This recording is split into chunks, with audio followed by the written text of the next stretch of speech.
kayo dito? Pabigat lang kayo at dagdag palamunin. Kahit ang mga anak ko ay natitipid na rin dahil andito kayo. Layas!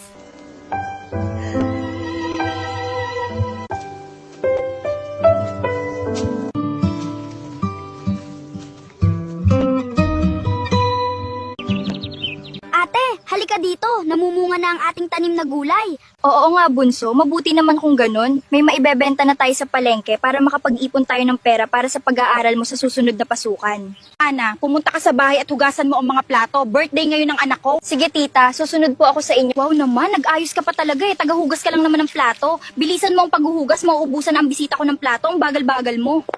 Tita, tapos na po ako maghugas ng plato. Uuwi na po ako. Pwede po ba ako makahingi ng pagkain? Dadalhin ko po sana sa kapatid ko. Ano ka, sinuwerte? Tama na yung nakuha mo sa tira-tira ng mga bisita. Napaka-demanding mo. Ibang klase ka talaga. At Bunso, andito na si ate. May dala ako sa yung pagkain. Bunso, masarap ba yung fried chicken? Pasensya na, Bunso. Kunti lang ang nadala ni ate. Hayaan mo, pag may pera na tayo, bibili kita ng marami. Salamat, ate. Masarap po.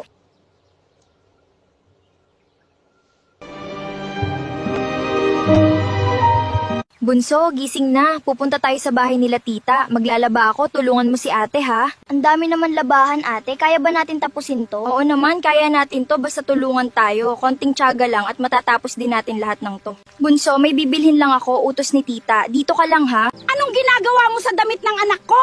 Hindi mo ba alam kung magkano yan? Anong ginagawa mo sa damit ng anak ko? Hindi mo ba alam kung magkano yan? Tingnan mo ang ginawa mo sa damit ko. Paano ko pa yan magagamit? Nasira na ang kulay. Wala ka talagang kwentang bata ka. Nakakaubos ka ng pasensya.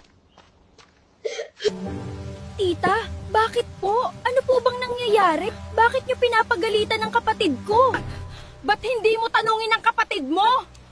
Napakatanga!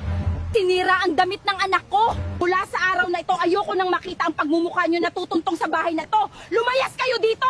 Bunso, sorry ha, napagalitan ka nila tita. Hayaan mo, simula sa araw na to, hindi na ako papayag na aapihin nila tayo. Pangako ko yan sa'yo, pangako ko yan sa'yo. Ate, wala pa pong bumibili ng ating gulay. Paano tayo kikita ng pera niya? Nagugutom na po ako. Huwag kang mag-alala, gagawa tayo ng paraan para makakain din tayo mamaya. Konting tiis lang, Bunso, okay? Hindi naman tayo pwede pumunta kila tita, galit sila sa atin, at saka nangako na ako sa'yo na hindi na tayo magpapaapi sa kanila. Ay ma'am, bili na po kayo. Fresh na fresh pa po yan. Halina kayo at pumili ng inyong mga gulay ngayong araw dahil lahat po ng ito ay sariwa at maganda ang kalidad.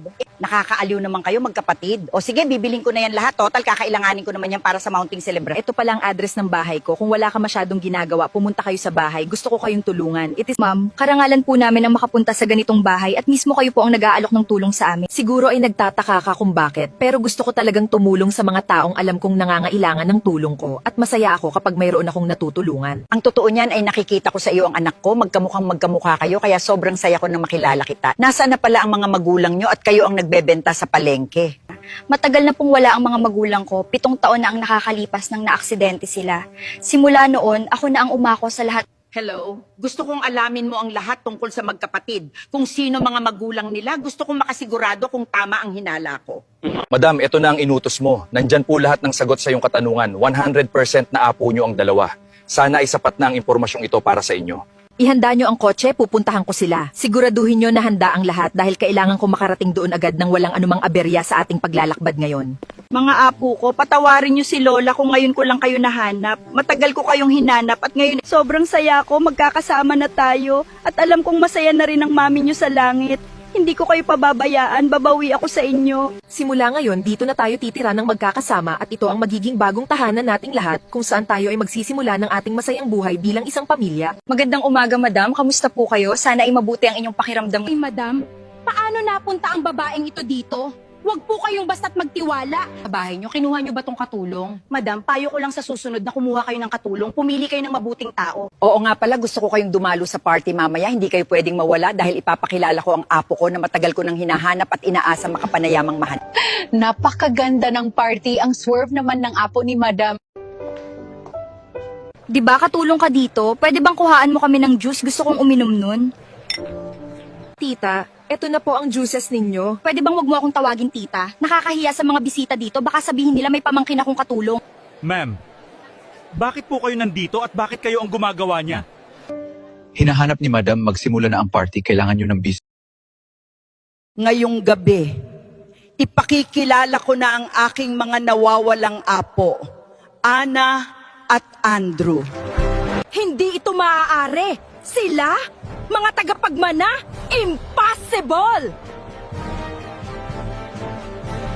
Hindi sa yaman nasusukat ang pagkatao, kundi sa puso. Sila ang tunas kong dugo at pagmamahal.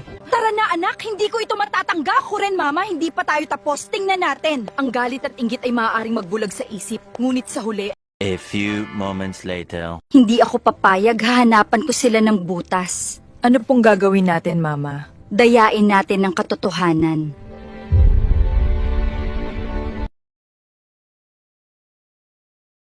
Sigurado ka bang pulido to? Walang makakapansin, ma'am. Ayos, panalo na tayo sa wakas dahil sigurado akong hindi nila malalaman ang tungkol dito at magiging madali na ang lahat.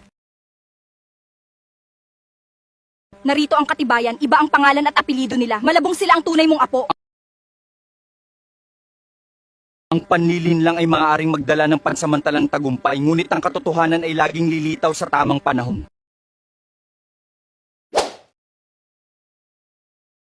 hindi, paano nangyari ito? Tawagin ang nagbigay ng dokumentong ito, agad ninyong hanapin ang taong may dala nito at dalhin siya dito sa harapan ko nang hindi nagtatagal.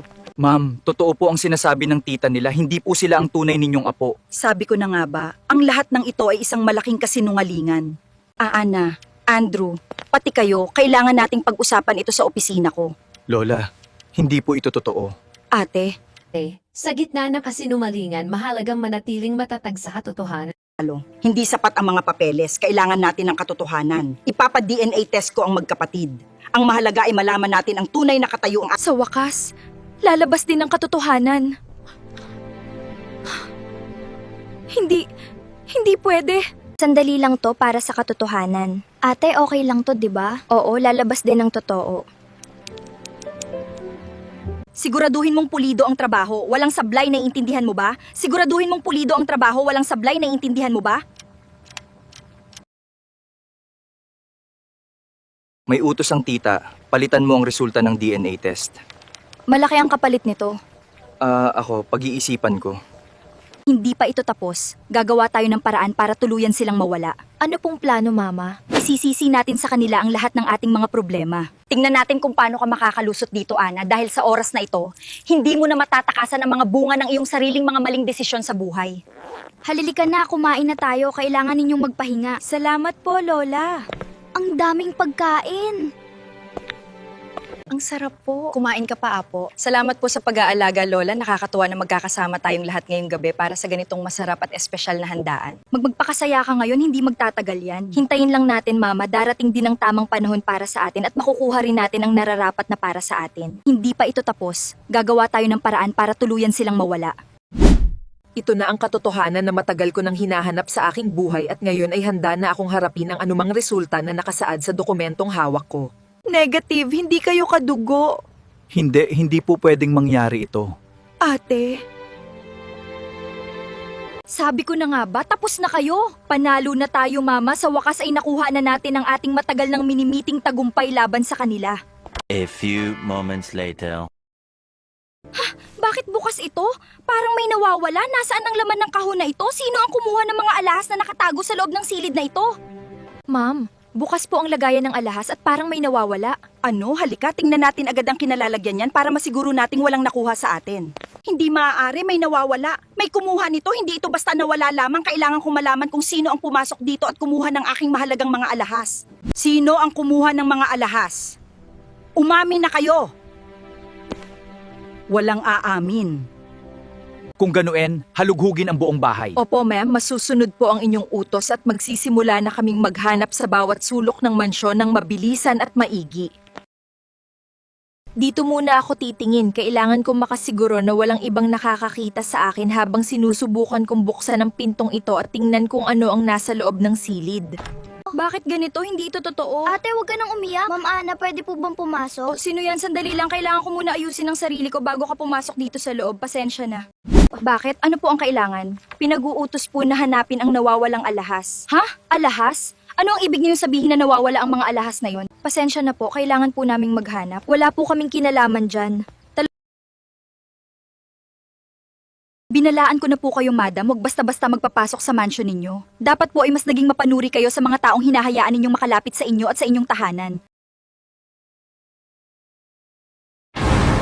Ang daming nangyayari. Sino ba ang nagsasabi ng totoo? Ano to?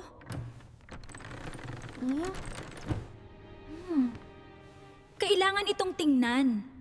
Malapit na silang bumagsak. Relax lang, Mama. Kontrolado nating to. Nandito ang mga alahas. Kailangan malaman to ng senyora. Kailangan nating sabihin sa kanya ang nakita natin ngayon dahil napakaseryoso ng bagay na to na ating natuklasan. I do not know what that is. It is not mine. Sister, we did not do that. Tapos ka ngayon, Ana! Sabi ko sa'yo, Mama, panalo na tayo. Ma'am, nahanap na po. Nasa bag ni Ana ang mga alahas. Ano? Paano nangyari yon? Hindi maaari na magawa niya ang ganyang kasalanan sa loob ng bahay na ito. Hindi ko ito matanggap. Kailangan kong malaman ang totoo. Hindi ko ito matanggap. Kailangan kong malaman ang totoo. Hindi ko ito matanggap. Kailangan kong malaman ang totoo ngayon din. Madam, saan po kayo pupunta? May kailangan lang akong alamin at sisiguraduhin kong lalabas ang katotohanan. Sana nga po, madam. Sana lang ay matuklasan natin ang lahat ng katotohanan sa lalong madaling panahon.